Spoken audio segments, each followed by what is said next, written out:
बेगूसराय का audio window में चलाइए। बेगूसराय में क्या हुआ? बेगूसराय में एक महिला अधिकारी थी, उन्होंने कॉल किया बीएलओ को, कहा कि भाई आपने कितने अभी पर्चे हैं जो कि वहां पर जमा कर दिए हैं। उन्होंने कहा कि देखिए मैंने तो अभी 2 ही किए हैं।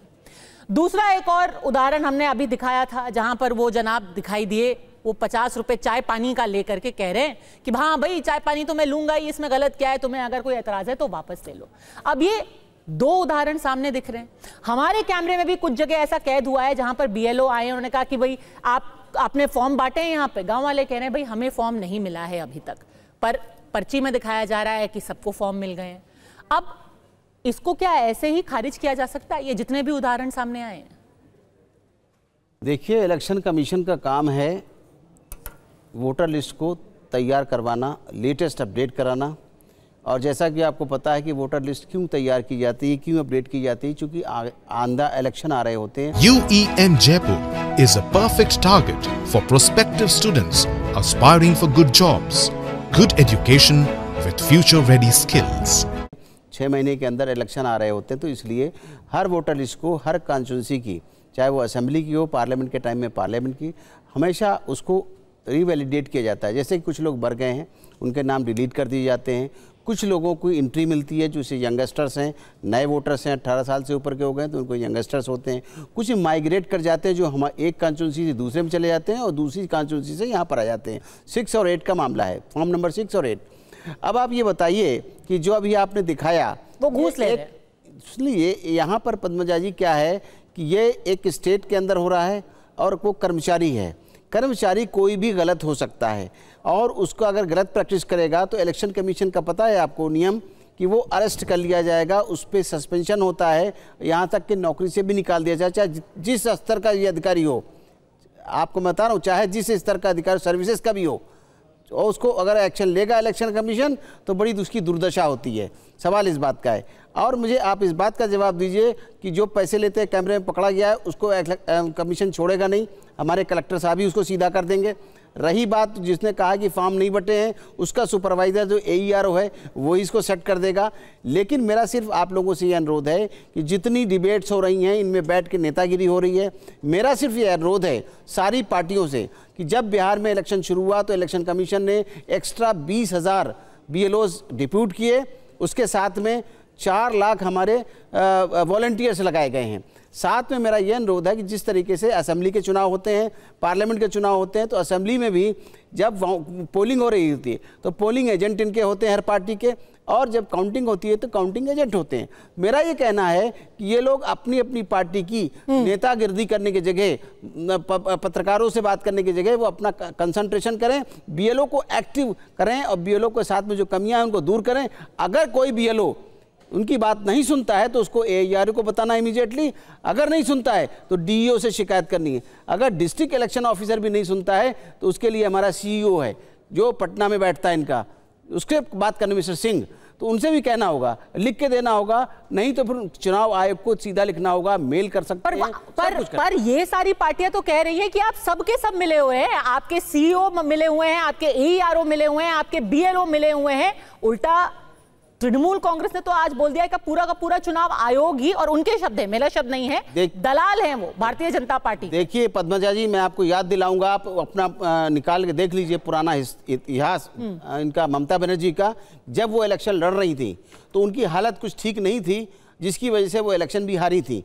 तब मैंने कहा जब लोग हार रहे होते हैं तो वो इलेक्शन कमीशन के ऊपर सीधा आरोप मढ़ते हैं कि इलेक्शन कमीशन। तो आप कह रहे हैं सर ये पूरी प्रोसेस फूल प्रूफ है, 100% फूल प्रूफ है। पद्मजा जी, वो इलेक्शन हारी, लेकिन जब बाद में वो बाई इलेक्शन जीत गई थी उसके बाद उन्होंने इलेक्शन कमीशन पर कोई इल्जाम नहीं लगाए। और फिर मैं बता दूं, ये जो बात कर रही, इसलिए इन्होंने ये भी कहा था कि हमारी स्टेट में बंगाल के अंदर 7 राउंड में हो रहा है और केरला और तमिलनाडु में 1 दिन में हो रहा है। देखिए हर एक की भौगोलिक स्थिति अलग है, उनके बॉर्डर है, इंटरनेशनल बॉर्डर, भूटान, बांग्लादेश और नेपाल, इसलिए यहाँ के लोग आके इंटरवीन करते हैं, इनको यहाँ शय दी जाती है, यहाँ बदमाशी भी करते हैं। इसलिए इलेक्शन कमीशन अलर्ट रहता है और तरीके से अपने अधिकारियों को लगाता है चुस्त दुरुस्त इलेक्शन इंस्पेक्टर। तो स्वयं प्रकाश पुरोहित जी साफ कह रहे हैं यहाँ पर जो चुनाव आयोग के अधिकारी रहे हैं कि ये फूल प्रूफ है, 100% आपकी राजनीति को सुहा नहीं रहा है। तो आप इलेक्शन कमीशन, आपके पास आ रही हूं मैं, आपके सारी नवल किशोर जी, अभी यहाँ पर हर्षवर्धन जी और स्वयं प्रकाश पुरोहित जी इंतजार कर रहे हैं,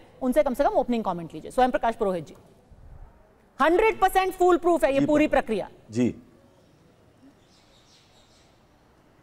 नहीं, मैं आपका सवाल ठीक से नहीं समझ पाया, एक बार ठीक से आपका सवाल करिए। जिस पूरे रिवीजन को लेकर के सारी पार्टियां सवाल उठा रही हैं, जिसको लेकर के आज ममता जी ने कहा कि ये वोट की चोरी की जा रही है, यहां पे चुनाव आयोग के पूर्व अधिकारी बैठे, उन्होंने कहा हां कोई एक दुक्का आदमी करप्ट हो सकता है लेकिन उसको पकड़ा जाएगा, उसको टाइट किया जाएगा, ये पूरी प्रक्रिया फूल प्रूफ है, डर मत फैलाइए। पूरी की पूरी केंद्र की जो सुनिए, पूरी की पूरी केंद्र सरकार भ्रष्ट है। अगर भ्रष्ट सरकार होगी तो ऐसा ही होगा। उनके खुद के सहयोगी टीडीपी क्या बोल रहे हैं? वो भी तो बोल रहे हैं कि 6 महीने का समय एनफ नहीं है। आप 2 साल 3 साल आपको अगर कोई भी चुनावी प्रक्रिया की कार्रवाई करनी है, एक डेमोक्रेटिक वे में करिए।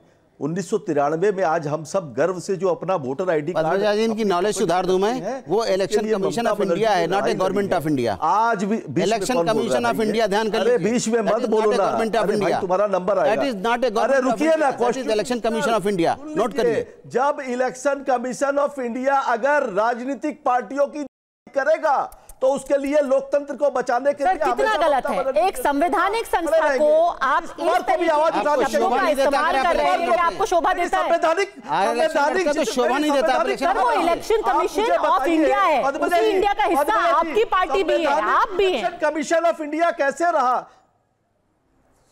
वो हमारे देश का चुनाव आयोग है। ये बताना चाहता हूं कि संवैधानिक कैसे रहा। सुप्रीम कोर्ट, सुनिए, ये मोदी आयोग है। सुप्रीम कोर्ट ऑफ इंडिया का इंटरफेरेंस रहता था, जिसको मोदी जी ने ऑर्डिनेंस ला करके हटा दिया और अपना मनमाने व्यक्ति को आप इलेक्शन कमीशन। कमाल है स्वयं प्रकाश जी, वही चुनाव आयोग जिसने 10 साल आपकी पार्टी को सत्ता दी है, आज वो आपको चुनाव आयोग, इलेक्शन कमीशन ऑफ इंडिया नहीं, इलेक्शन कमीशन ऑफ बीजेपी दिखाई दे रहा है। हमारी सुनिए, तब तो या तो बीजेपी को आपसे बड़ा प्रेम आ रहा होगा कि आपको लगातार चुनाव जितवा रही है चुनाव आयोग के थ्रू। आंदोलन का पद्मजा, सुनिए, लोकतंत्र के लिए आवाज उठाने के लिए ममता बनर्जी आज सड़कों पर उतरी है। जिस तरह से देश के अंदर में नकारात्मकता फैलाई जा रही है, बंगालियों को पीटा जा रहा है, कहां पीटा जा रहा है? तोड़े जा रहे हैं, चाहे वो दिल्ली हो, चाहे उड़ीसा हो, भारतीय शासित। सुनिए, कौन कर रहा है? बंगालियों को बांग्लादेशी कौन बोल रहा है? बंगाली क्या बांग्लादेशी? सवाल आपसे पूछ सकते हैं, बांग्लादेशियों को बंगाली कौन बोल रहा है? दिया है सवाल उल्टा आपसे भी पूछा जा सकता है ना सर, कि बांग्लादेशियों को बंगाली कौन बोल रहा है? नहीं, जो भारत में रहने बांग्लादेशी भारत में क्यों रहेंगे? वो पासपोर्ट लेके आते हैं, उनको वापस भेज। ममता दीदी ने पार्लियामेंट के अंदर बोला कि बांग्लादेशियों को बसाया जा रहा है, सीपीआई सीपीएम बसा रहे हैं। आपकी नेता ने बोला था संसद के अंदर बैठ करके कि आपको मैं बता देता हूं, मैंने नहीं, भारतीय जनता, सुनिए, तो कौन नियंत्रण करता है सीआईएसएफ बीएसएफ को? कौन नियंत्रण करता है? यूपीए की सरकार थी साहब, 50 किलोमीटर तक का बॉर्डर का एरिया केंद्र शासित अमित शाह की डायरेक्ट जिम्मेदारी है। वो चुप रहेंगे? वो सुनिए, वो बयान देते हैं कि हम बिहार जीतेंगे, बंगाल जीतेंगे। जहां जीतना था वहां पे चुपचाप बॉर्डर देख रही थी और टीवी में बैठ करके आज 2 महीने में पार्लियामेंट सेशन नहीं बुलाया ऑपरेशन सिंदूर पे, मगर राजनीति करेंगे। आप देश के जवानों के आइए पुरोहित जी, देश की बेटियों के नाम पर राजनीति करेंगे, धर्म के नाम पर करेंगे, जाति के नाम पर करेंगे। आप लोग देश को डिवाइड एंड रूल, अंग्रेजों की पॉलिसी, आप लोगों का इतिहास रहा है ऐसा। ये आरएसएस और भारतीय। अच्छा सर, अब आप आरएसएस पे मत जाइए, फिर आप 1947 पहुंच जाएंगे।